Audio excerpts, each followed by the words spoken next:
Coucou tout le monde et bienvenue à Réponse à tes questions pertinentes 4. Aujourd'hui, je vais répondre à 15 de tes questions posées lors de Réponse à tes questions pertinentes 3.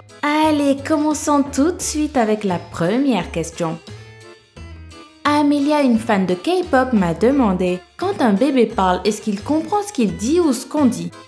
Bonjour Amelia et merci pour ta question très intéressante. Figure-toi que les scientifiques sont toujours en train d'étudier les mécanismes cérébraux qui contrôlent le langage. Certains chercheurs ont pu cependant déterminer à partir de quel âge un bébé est capable de comprendre les sens des mots et à partir de quand il formule des phrases compréhensibles. Il paraît que déjà à 6 mois, le bébé comprend ce qu'on lui dit puisqu'il enregistre au quotidien les gestes et les mots de sa maman tout en retenant les expressions du visage et les émotions liées à la parole. Grâce à ce mécanisme d'apprentissage, le bébé arrive à nous comprendre quand on l'appelle par son prénom, quand on lui tend la joue, quand on lui dit bisous ou quand on lui dit bye bye. Quant au charabia que le bébé s'amuse à partager avec nous, on peut l'expliquer comme étant une sorte d'entraînement. Et oui, car avant d'arriver à formuler des mots comme nous, un bébé a besoin d'assez de temps pour s'exercer, ce qui explique les blablabla sans aucun sens qu'il nous fait entendre et dont on ne sait même pas s'il réussit lui-même à les comprendre. En tout cas, une chose est sûre, ce n'est qu'au bout d'1 an qu'un bébé devient tout à fait capable de formuler des phrases intelligibles. Voici Kenba qui m'a demandé pourquoi les hommes et les femmes n'ont pas la même voix. Alors pour répondre à ta question, c'est facile. Comme tu le sais déjà, à l'âge de la puberté, le corps d'un garçon et d'une fille se transforme pour devenir ceux d'un homme et d'une femme adulte. Parmi les signes qui indiquent le début de la puberté chez un garçon, il y a l'apparition de pilosité faciale et corporelle, l'augmentation de la taille des testicules, l'augmentation de la masse musculaire, la production de spermatozoïdes, le déclenchement des érections mais également le changement de la voix qui devient plus grave. Et chez les filles aussi, l'âge de la puberté présente des transformations considérables au niveau de leur corps. Poussée de la poitrine, apparition des règles, augmentation de la pilosité et bien d'autres signes y compris le changement de la voix qui devient plus aiguë. Alors pourquoi donc les hommes et les femmes ont une voix si différente? La différence réside dans la constitution des cordes vocales et leur transformation à la puberté. En effet, les cordes vocales d'une femme sont plus courtes et plus fines, ce qui explique sa voix aiguë. Quant aux hommes, c'est à la puberté qu'ils feront l'expérience de la mue, ce fameux phénomène qui est derrière la transformation de la voix des garçons et qui est causé par la testostérone. Cette dernière provoque l'allongement et l'épaississement des cordes vocales et a pour résultat de transformer la voix d'un garçon qui devient ainsi plus grave. Une licorne sans nom veut savoir pourquoi les feuilles des arbres sont vertes.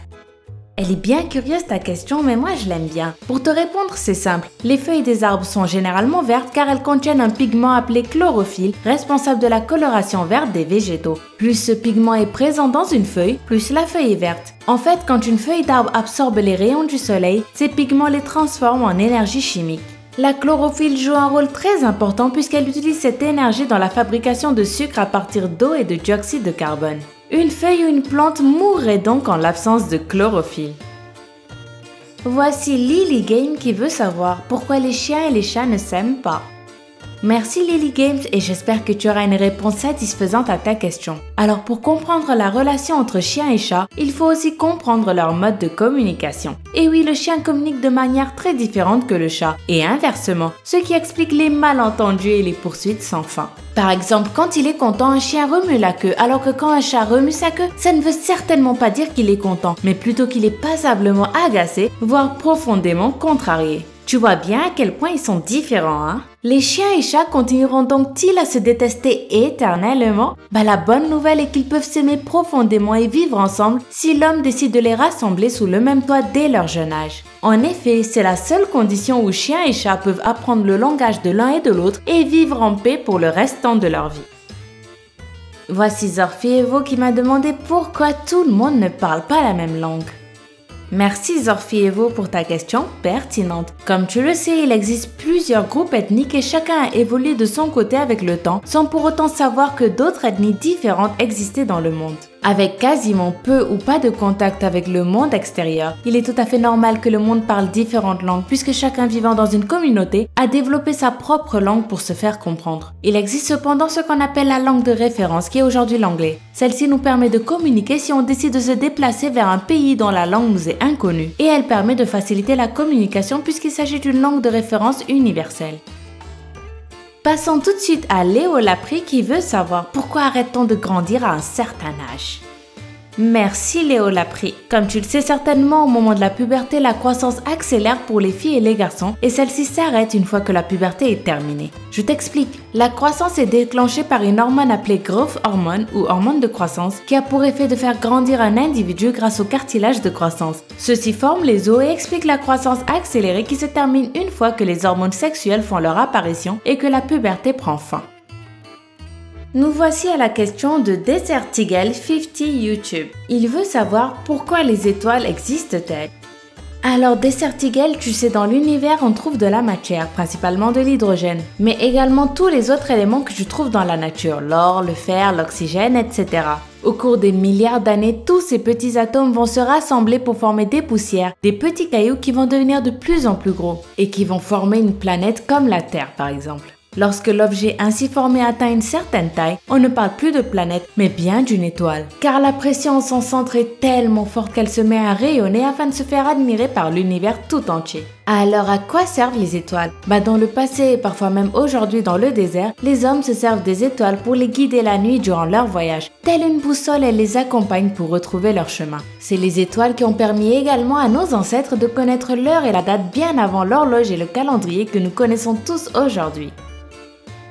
Voici maintenant la question de la petite serpouille. Elle veut savoir, si l'homme arrêtait de tuer des animaux, est-ce que ça pourrait nous mettre en danger? Surprenante ta question, mais j'y répondrai volontiers. Si l'on arrêtait de tuer des animaux, j'imagine qu'il y en aurait pas mal en plus dans la nature. L'homme sera-t-il en danger? Je ne crois pas, surtout si les mesures de sécurité nécessaires sont prises. D'autant plus que je pense que tu le sais, mais l'être humain présente un danger encore plus grand pour l'animal puisqu'il en tue beaucoup plus qu'il n'en faut et très souvent sans aucune raison apparente. Ne plus tuer systématiquement les animaux veut dire ne plus en manger. L'économie mondiale sera donc très affectée par cela et pas mal de fermiers et de sociétés industrielles vont faire faillite. Pour revenir à ta question, je dirais que c'est l'homme qui présente un grand danger pour lui-même parce qu'il cause beaucoup plus de morts que les animaux. Et oui, souvent attaqué par l'homme, et contrairement à ce que l'on pense généralement, un animal ne devient dangereux que face à une menace. Florian Crassus m'a demandé, là m'a fâché, quelle est la nationalité d'une personne qui est née dans un avion en plein vol?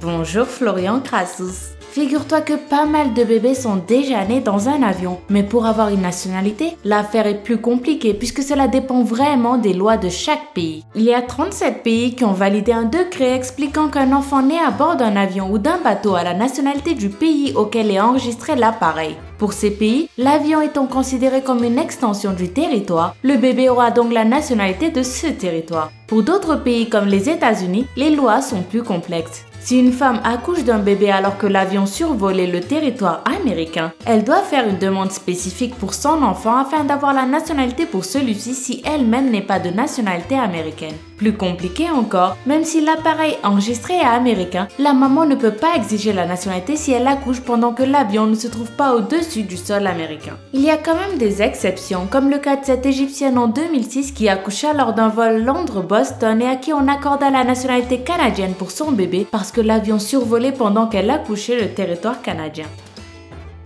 Maïka Albert Bernier veut savoir pourquoi les animaux font des sons mais ne parlent pas. Tu es bien curieux, Maïka. Aussi incroyable que cela puisse paraître, les animaux parlent bel et bien, mais ils ont juste un langage bien différent de nous les hommes. Et oui, afin de communiquer, les animaux émettent des sons qu'ils arrivent à comprendre entre eux. Mais ils ne peuvent cependant pas formuler des phrases car leur cerveau est beaucoup moins développé que le nôtre. Et leur corde vocale, et plus particulièrement leur larynx, ne peut pas leur permettre de développer un langage aussi complexe que le nôtre. Les animaux se contentent donc d'émettre des sons souvent incompréhensibles par l'homme, mais heureusement pour eux, car sinon ils nous divulgueraient pas mal de leurs petits secrets. Sting le Blanc m'a demandé pourquoi regarder des oignons nous fait toujours pleurer ou sortir des larmes. Merci pour ta question, Sting le Dragon Blanc. En tout cas, ça se voit que comme moi, tu as déjà été victime des terribles oignons. Pourtant, tant qu'il est intact, tu peux approcher un oignon de tes yeux sans qu'il ne te fasse pleurer. Mais en fait, dès que tu le coupes, tu perces instantanément les cellules qui le constituent. Une enzyme, l'alinase, réagit alors avec un composant de l'oignon et une réaction chimique se déclenche, laissant place à un gaz qui est agressif pour nos yeux. C'est lui le responsable de nos pleurs. Lorsque ce composé soufré rentre en contact avec le liquide qui protège nos yeux des poussières, il se dissout, ce qui entraîne la formation d'acide sulfurique particulièrement irritant. Pour se défendre, le cerveau provoque alors une grande production de larmes et de clignements des yeux. Un conseil, Sting le dragon blanc. La prochaine fois que tu vas envisager de couper un oignon, plonge-le simplement dans un bol d'eau pour éviter le contact entre le gaz et tes yeux. Comment se fait-il que les oiseaux peuvent voler? Alors, tout d'abord, ils sont bien plus légers que nous. Et oui, si tu regardes bien dans le ciel et comparé à un corps humain, l'oiseau a des ailes, a des plumes légères, n'a pas de vessie comme l'homme, mais surtout a des muscles très développés qui lui permettent de voler. Je t'explique, la gravité est la force qui attire tout être humain vers la terre, tandis que chez un oiseau, la portance et la poussée sont plus importants que la gravité, et c'est grâce à cela qu'il arrive à voler. En fait, Yandershan, la poussée permet à l'oiseau de se projeter vers l'avant lorsqu'il saute en ouvrant ses ailes. L'air à ce moment-là soulève l'oiseau pendant que la portance pousse l'oiseau vers le haut lorsqu'il bat des ailes et l'empêche de tomber. Impressionnant, non? Pyrofire m'a demandé pourquoi on sursaute quand on a peur.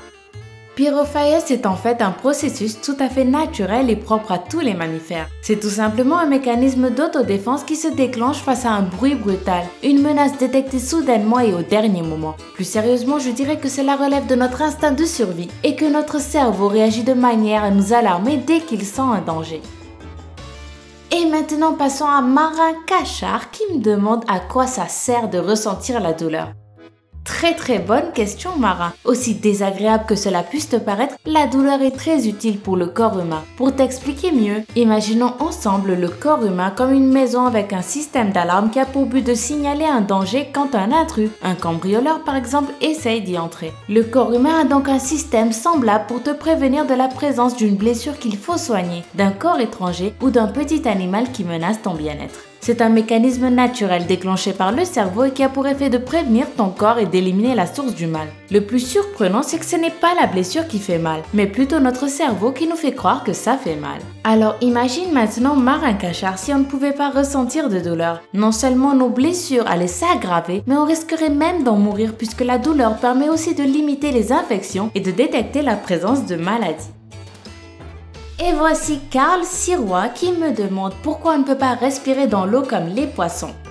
Salut Carl et félicitations, je t'annonce que t'es le dernier qui passe aujourd'hui dans RATQP. Alors pour te répondre, c'est simple. L'être humain, contrairement aux poissons, a des poumons au lieu des bronchies qui lui servent pour respirer. En fait, il faut comprendre aussi qu'en respirant, l'homme inspire du dioxygène et expire du dioxyde de carbone à travers ses poumons, tandis que le poisson utilise ses bronchies afin d'inspirer de l'eau et utiliser le dioxygène de celui-ci pour ensuite expulser du dioxyde de carbone. En gros, chez nous, c'est nos poumons qui font toute la différence. Et voilà. Je vous remercie tous pour ces questions très pertinentes. Je vous invite comme toujours à me poser encore plus de questions dans les commentaires et je ferai le nécessaire pour vous répondre très vite dans Réponse à tes questions pertinentes 5. À demain!